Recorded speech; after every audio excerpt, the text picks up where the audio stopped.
દાહોદ જિલ્લાની વિકાસશીલ યોજનાઓ અંગેની દિશા અંતર્ગત બેઠક સાંસદ શ્રી જસવંતસિંહ ભાભોરની અધ્યક્ષતામાં યોજાઈ।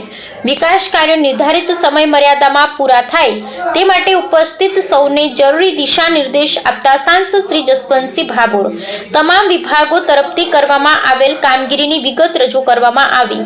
દાહોદ જિલ્લાની વિકાસકીય યોજનાઓ અંગેની district development coordination and monitoring committee Disha અંતર્ગત બેઠક સંસદ સભ્ય વ ચેરમેન શ્રી જસવંતસિંહ ભાભોરની અધ્યક્ષતામાં યોજવામાં આવી હતી।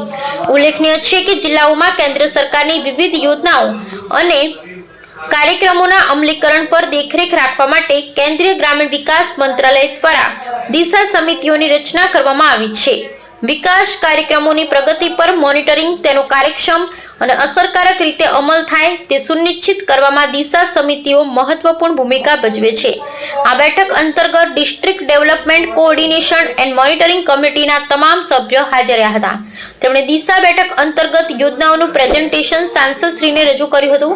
પ્રેઝન્ટેશન નિહાળ્યા પછી સાંસદ શ્રી જસવંતસિંહ ભાભોરે જરૂરી સૂચનો પણ કર્યા હતા।